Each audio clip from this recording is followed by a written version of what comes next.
Bienvenidos a la sección Coding Mindset Lab. Hoy vamos a crear una aplicación RAG tal y como hemos estado comentando en la sección anterior, y para ello vamos a utilizar Python como lenguaje de programación, ya que como bien sabéis es el lenguaje por excelencia en el mundo de la ciencia de datos. Por otro lado, vamos a utilizar la librería de YamaIndex. Esta librería es súper potente y versátil y nos permite crear aplicaciones RAG de una manera rápida y sencilla con abstracciones a muy alto nivel, pero también nos permite crear aplicaciones RAG ultra personalizadas con interfaces a más bajo nivel. Vamos a ver cómo crear una aplicación RAG muy sencilla con muy pocas líneas de código, emulando lo que sería construir un GPT básico, únicamente dotándolo de un PDF para aumentar la ventana de conocimiento de nuestro modelo. Y con GPT o GPT me refiero a esta nueva funcionalidad que anunció OpenAI que nos permite personalizar ChatGPT mediante documentos, API, etc. y que además recientemente acaban de lanzar para los usuarios de pago la GPT Store. En vídeos posteriores veremos cómo crear una aplicación RAG avanzada, ya que estas pueden llegar a ser muy complejas. Como hemos visto en la sección anterior, la fase de retrieval es crítica para un funcionamiento óptimo, por lo que existen diferentes técnicas como pueden ser el Sentence Window Retrieval o el Auto-Merging Retrieval, o lo que es aún más importante, cómo podemos evaluar el funcionamiento de cada una de las partes críticas de la aplicación para poderla optimizar al máximo. Pero ahora, tal y como os he prometido, vamos a ver cómo crear una aplicación RAG emulando a los nuevos GPTs en tan solo 4 o 5 líneas de código. Aquí tengo el notebook preparado. En la primera celda tenéis las librerías que vamos a utilizar para construir nuestra aplicación RAG.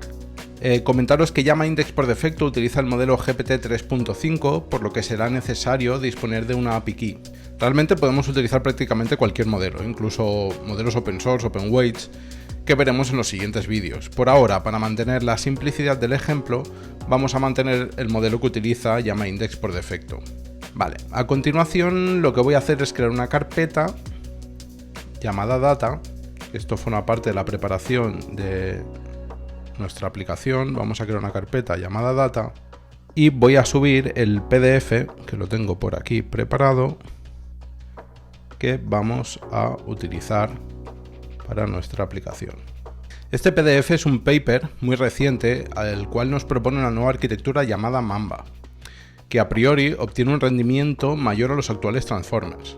Realmente es un paper súper interesante que daría contenido para crear un vídeo, pero bueno, por ahora he decidido utilizarlo debido al nombre tan curioso que tiene, Mamba. Ya que podéis hacer vosotros mismos la comprobación en este momento. Si le preguntas a ChatGPT qué es Mamba, nos responde acerca de la serpiente o incluso nos menciona a Kobe Bryant por su apodo. Pero al ser un descubrimiento reciente, no dispone del contexto de la información que contiene este paper. Voy a ir ejecutando las celdas, las librerías que necesitamos. Bueno, ya tenemos las librerías cargadas. En la siguiente celda vamos a leer nuestro documento, indicándole la ubicación del directorio donde se encuentra. El método loadData va a leer el documento y va a crear directamente los chunks, es decir, va a trocear el documento. A continuación, lo que vamos a hacer es comprobar si el documento ha sido leído correctamente, que podemos ver que así ha sido. Por un lado vemos que tenemos un documento, esta variable que es del tipo documento. Este tipo es una clase que nos proporciona un wrapper que nos proporciona YamaIndex. Y podemos ver las primeras líneas del documento, por lo tanto podemos corroborar que efectivamente ha sido cargado. Vamos a seguir ejecutando las celdas para importar las siguientes clases que vamos a necesitar. Y a continuación, con la siguiente clase de VectorStoreIndex y el método de FromDocuments, vamos a crear los embeddings. Por defecto, YamaIndex va a utilizar el modelo ADA0002 de OpenAI y procederá a crear el índice en memoria. Esto es otra parte que podemos personalizar a posteriori. Podemos utilizar cualquier otro modelo para crear los embeddings. Pero bueno, como os he comentado, por defecto YamaIndex utiliza los servicios de OpenAI. Vale, ahora lo siguiente es crear nuestro Query Engine, que con el submétodo asQueryEngine vamos a crear un pequeño motor que se encargará de hacer el retrieval y crear la ventana de contexto. Vamos a ejecutarla. Ahora ya podremos hacer directamente consultas a nuestro modelo. Query Engine se va a encargar, o sea, el motor que acabamos de crear se encargará de adjuntar la ventana de contexto a nuestra consulta original y proporcionársela al modelo. Y como veis ahora, simplemente preguntándole qué es Mamba, vamos a ver qué sucede.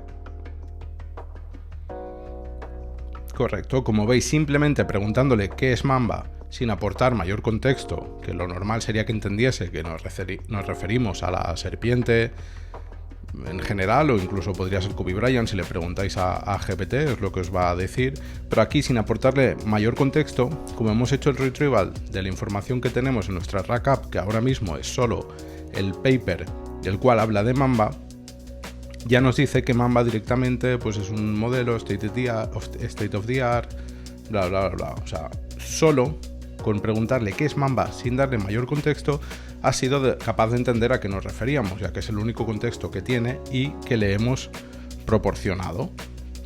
¿No os parece increíble lo que acabamos de construir de manera súper rápida y con tan pocas líneas de código? ¿Empezáis a ver el infinito potencial de este tipo de aplicaciones? Antes de terminar, os quiero enseñar cómo podemos, utilizando la tecnología de OpenAI que nos proporciona LlamaIndex por defecto, customizar los parámetros del modelo o utilizar, por ejemplo, GPT-4. Para ello, lo que haremos es utilizar la clase que hemos importado antes de OpenAI y por parámetro le podemos especificar qué modelo queremos utilizar. Voy a dejar el de GPT 3.5 Turbo, pero podríamos utilizar GPT-4, por ejemplo. Y luego añadimos el parámetro temperatura, que es uno de los parámetros que nos permite ajustar también la API. Y lo vamos a ajustar al valor más bajo posible. La temperatura, para los que no lo sepáis, hace referencia a la aleatoriedad de las respuestas que nos va a generar el modelo. Es decir, cuanto más baja sea la temperatura, más predecible y coherentes serán las respuestas, y cuanto más alta sea la temperatura, más creatividad va a emplear en sus respuestas, aunque con mayor riesgo de alucinaciones.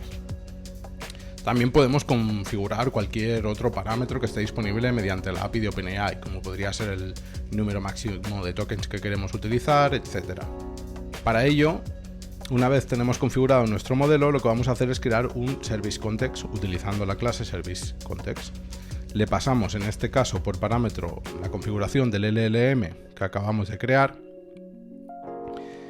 Y luego a continuación es exactamente lo mismo que hemos hecho antes a la hora de crear el index, lo único que ahora por parámetro le vamos a pasar el service context que acabamos de crear. A partir de aquí ya podríamos hacer la query exactamente de la misma manera que hemos hecho antes.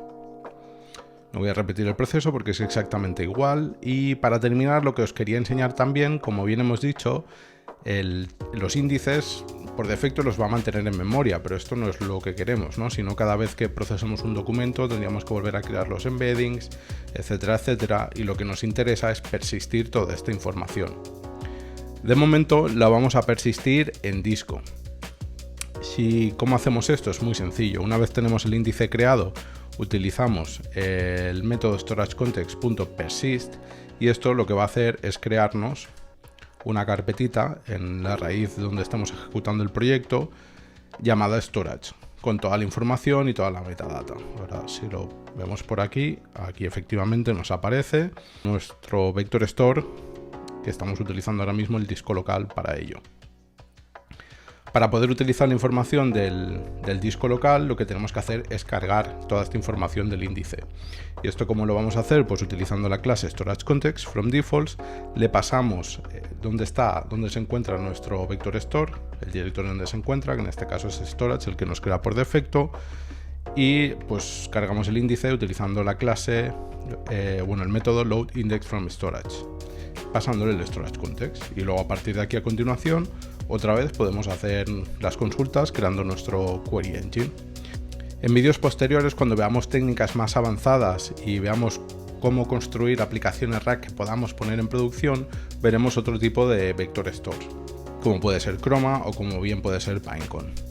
Por ahora yo quería mantener el ejemplo lo más sencillo posible. Esto es una pequeña introducción, tenéis mucha teoría y habéis visto cómo de una manera práctica y sencilla podemos crear una aplicación RAG, pero si te interesa conocer cómo podemos crear aplicaciones RAG mucho más robustas, cómo las podemos evaluar, cómo podemos hacer técnicas avanzadas de retrieval, cómo podemos utilizar vector stores, todo ello lo vamos a ver en los siguientes vídeos. De momento, si te ha gustado, házmelo saber en comentarios, dale like, suscríbete y nos vemos en el próximo vídeo.